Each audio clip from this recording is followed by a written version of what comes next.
she's doing unshu, and unshu is like the unshu we have in Shotokan, but it's the other style.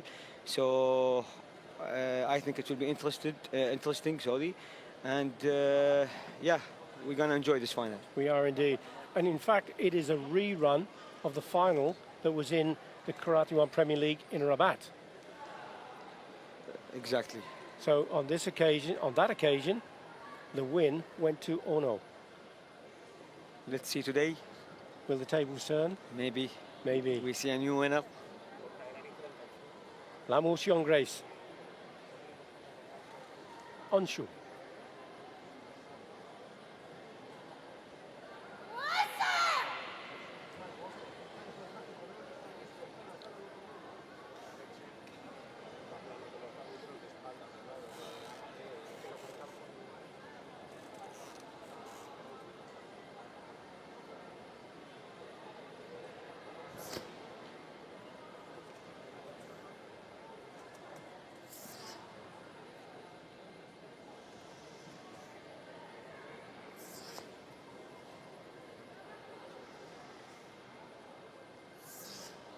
Talk us through the kata.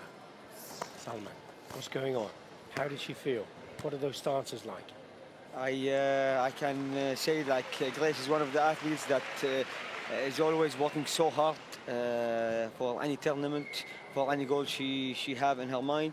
So always when you see her doing a kata, like it's always a high level kata, speed, strength, balance, everything is so good. So as she's doing unshu now, it's not easy kata. The level of this kata is a high level. That's why she's doing it in the final. So far, it's great. What makes her choose this kata in this contest?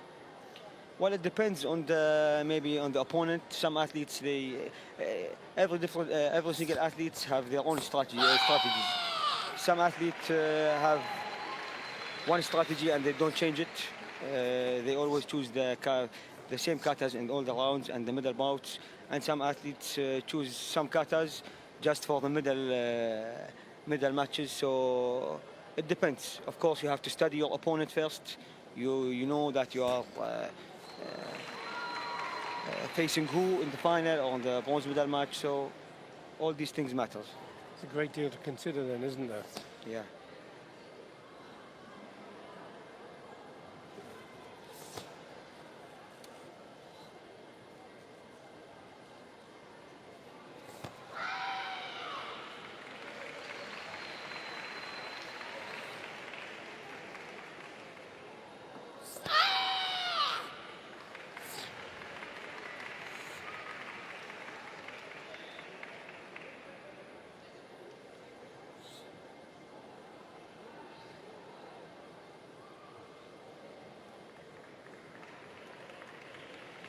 That concludes the performance of the kata from Lau Mo Sheung Grace of Hong Kong, China.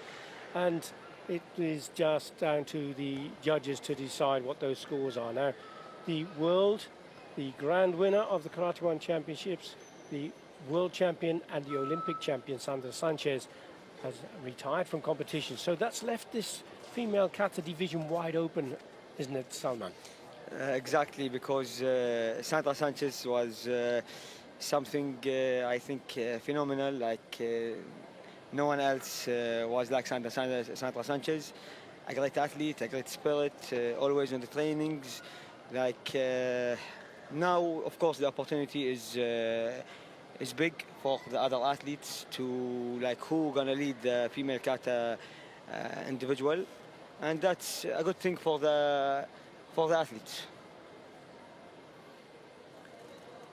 And could it be a good thing for Ono Hikaru, because she's one of the front runners, certainly been challenging. She's a phenomenal individual, been a world silver medalist. She was a world silver medalist against Sandra Sanchez. And she will certainly be looking to continue with that winning streak.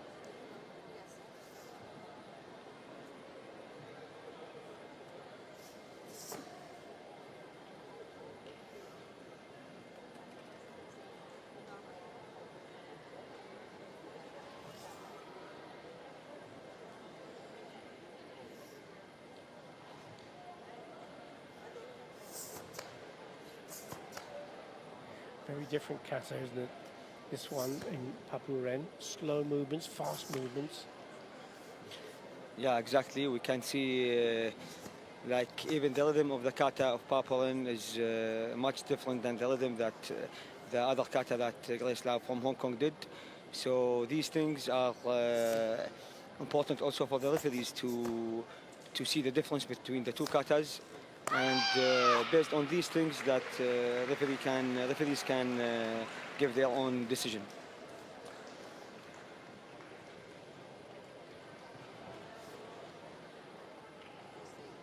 And what are the judges looking for in their assessment of the kata?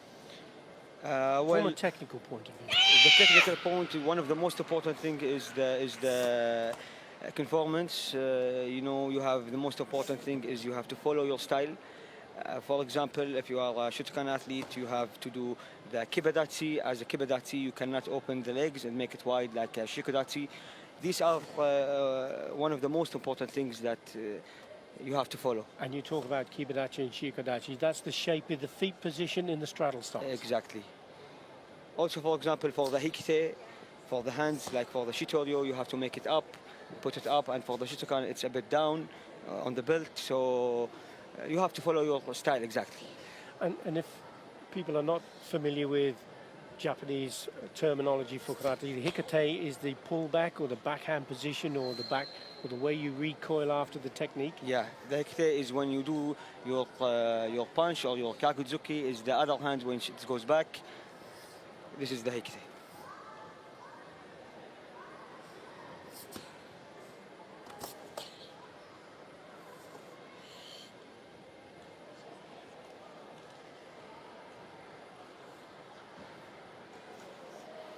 An important balance point. And I know that you've told me before your favorite kata is gankaku, and that's all about balance as well, isn't it? Yeah. So balance is important in the kata. So in Gangaku, it's something different because it's all about like the second half of the kata. You just perform the kata with almost one leg. But also in this kata, for example, in Papuren, there are some techniques and movements that you have to stand on only one leg, or the turns, the 360 turns, or 180 degrees. These all, like the most important thing on them is the balance.